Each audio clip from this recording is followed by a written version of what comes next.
Living God ministry प्रस्तुत करते हैं हर दिन प्रभु यीशु के साथ।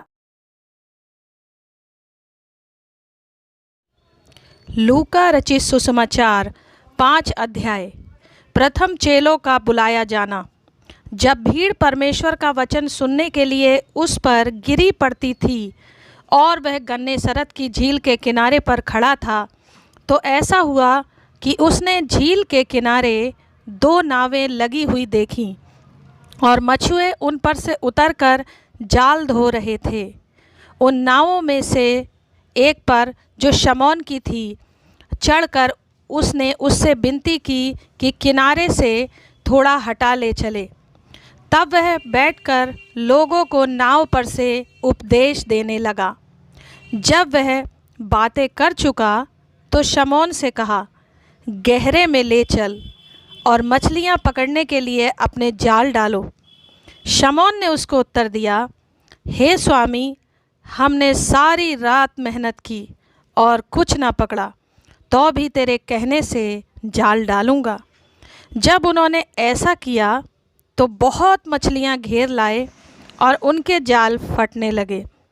इस पर उन्होंने अपने साथियों को, जो दूसरी नाव पर थे, संकेत दिया कि आकर हमारी सहायता करो।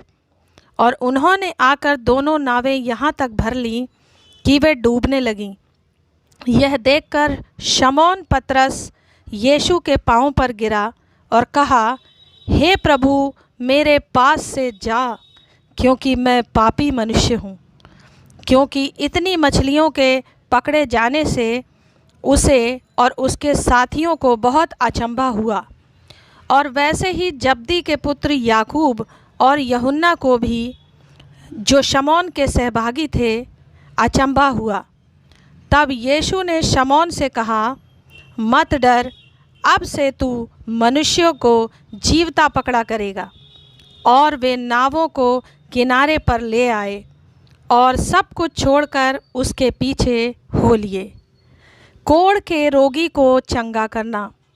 जब वह किसी नगर में था तो वहाँ कोढ़ से भरा हुआ एक मनुष्य आया और वह यीशु को देखकर मुंह के बल गिरा और विनती की, हे प्रभु, यदि तू चाहे तो मुझे शुद्ध कर सकता है। उसने हाथ बढ़ाकर उसे छुआ और कहा, मैं चाहता हूँ, तू शुद्ध हो जा। और उसका कोढ़ तुरंत जाता रहा। तब उसने उसे चिताया, किसी से ना कह, परंतु जाके अपने आप को याजक को दिखा और अपने शुद्ध होने के विषय में जो कुछ मूसा ने चढ़ावा ठहराया है उसे चढ़ा, कि उन पर गवाही हो।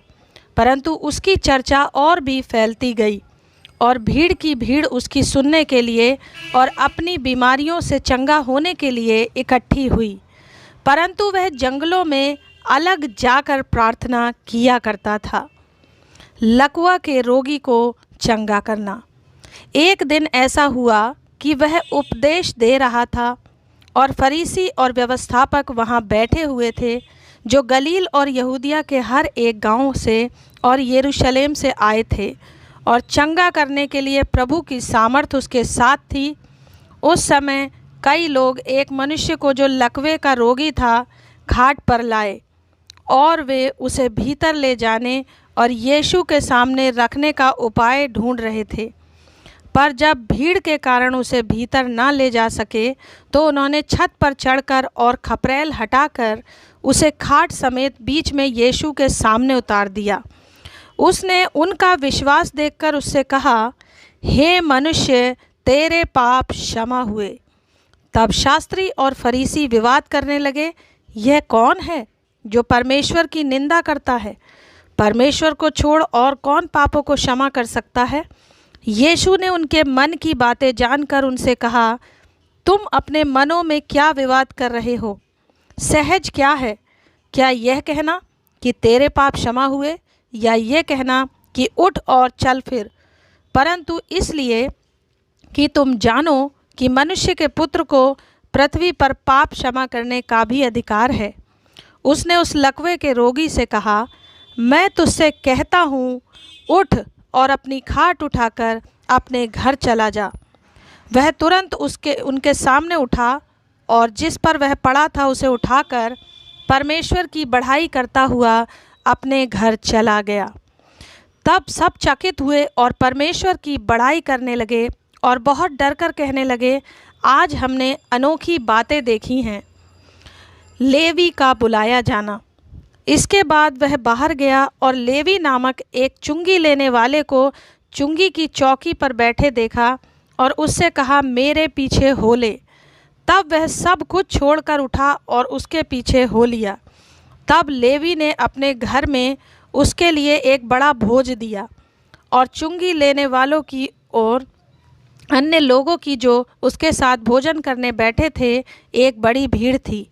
इस पर फरीसी और उनके शास्त्री उसके चेलों से यह कहकर कुड़कुड़ाने लगे, तुम चुंगी लेने वालों और पापियों के साथ क्यों खाते पीते हो?